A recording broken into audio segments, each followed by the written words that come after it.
Dan yang terakhir, dia diberi penghias bahwa dia adalah imam besar. Sesudah bangunan suci mirip Nabi itu berhasil dipakaikan ke Rizik Syihab, lalu dibuatlah media propagandanya di mana-mana lewat baliho dan spanduk-spanduk yang disebarkan di mana-mana. Oke, ada Barbaju Loreng menurunkan baliho Habib Rizik. Itu perintah saya. Itu perintah saya. Karena berapa kali Pol PP nurunkan, dinaikkan lagi. Ya. Dalam sebuah strategi perang ada yang dinamakan dengan propaganda. Propaganda adalah pesan yang disampaikan berulang-ulang. Strategi propaganda ini bahkan pada Perang Dunia Kedua mendapat tempat tersendiri di dalam pemerintahan, terutama dilakukan oleh Nazi di Jerman. Nazi bahkan punya menteri propaganda sendiri bernama Joseph Goebbels. Joseph Goebbels ini adalah orang kesayangan Hitler. Dialah yang berhasil membangun citra Hitler dari belum menjadi apa-apa sampai menjadi orang yang dieluk-elukan mayoritas warga Jerman pada waktu itu. Strategi Goebbels sebenarnya sederhana tetapi mematikan. Salah satu teorinya yang terkenal adalah sebarkan terus kebohongan berulang-ulang sampai orang akhirnya menganggap itu sebagai sebuah kebenaran. Dan itulah yang dilakukan Goebbels. Dia memainkan narasi bahwa keterpurukan warga Jerman yang mayoritas pribumi adalah karena dikuasainya ekonomi oleh kelompok kecil Yahudi. Goebbels terus mengeksploitasi penderitaan warga Jerman dan menunjuk ras Yahudi sebagai biang dari segala masalah dunia. Warga Jerman yang hidup dalam kemiskinan akhirnya merasa apa yang disampaikan Goebbels lewat informasi-informasi yang disebarkan lewat kelompok bawah tanah adalah sebuah kebenaran. Mereka sedang mencari pembenaran. Kenapa hidup mereka miskin? Dan kemiskinan yang mereka hadapi setiap hari hanya bisa diobati dengan ilusi. Kalau kelak suatu-waktu mereka akan kaya, menguasai negeri, dunia, dan bisa menegakkan kepala. Goebbels sangat paham situasi ini karena mempunyai banyak intelijen yang memasok informasi apa yang diinginkan oleh warga Jerman pada saat itu.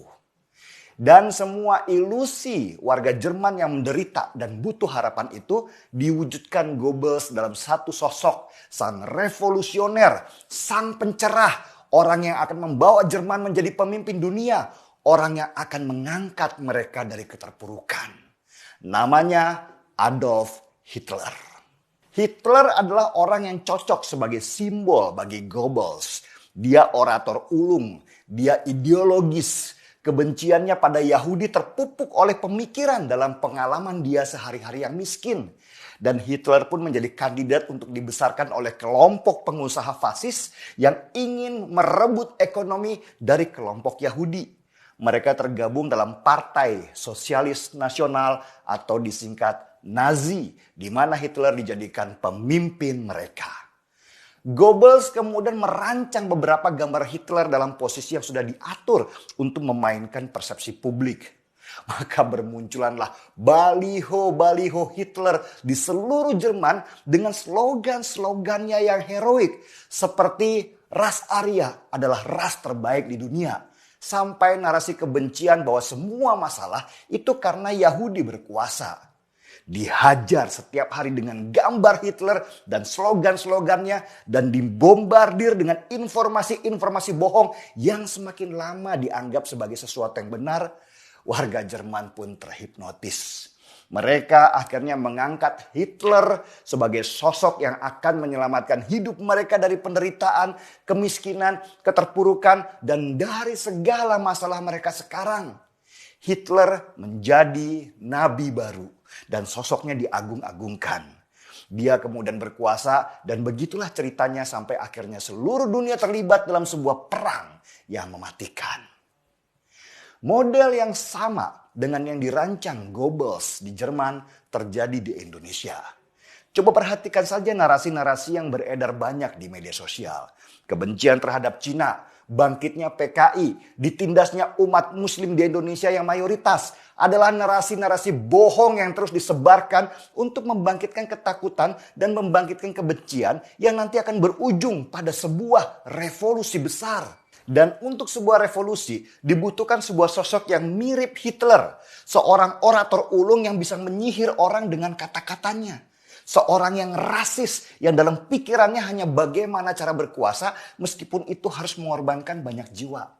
Sosok itu hanya ada di Rizik Syihab sekarang. Dan bumbu-bumbu pun ditambahkan bahwa ia adalah cucu Nabi.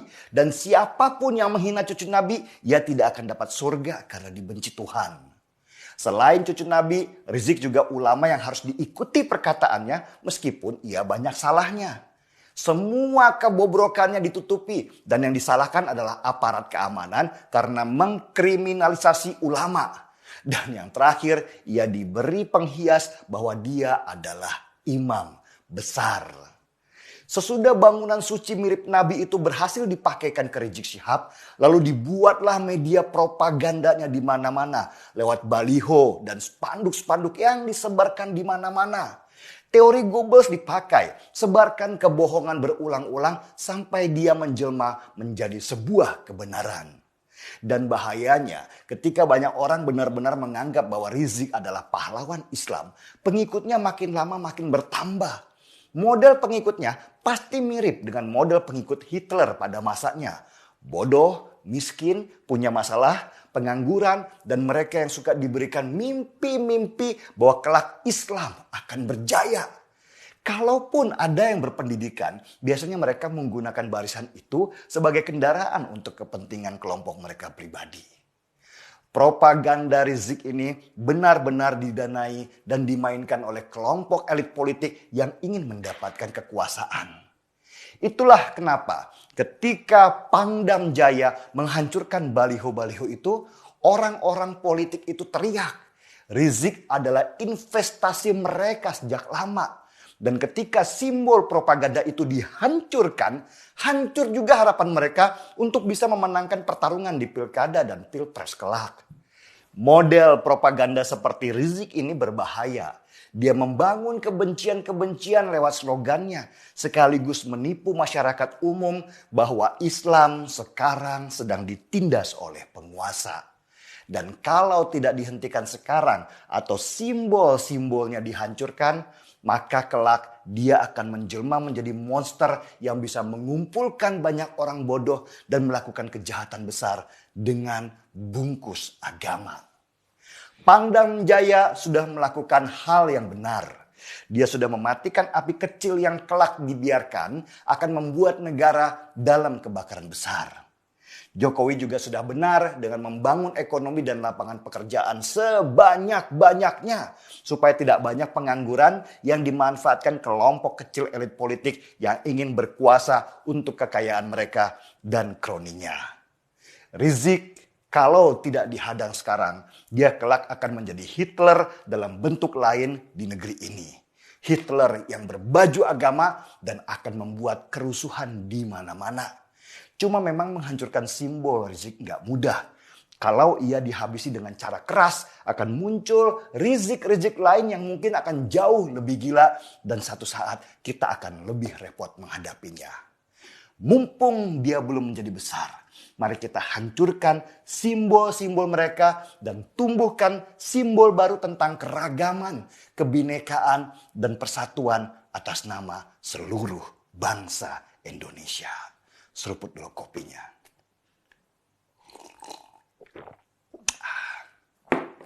Marki Bong, mari kita bongkar semua. Saya Denny Siregar, kita di acara Timeline.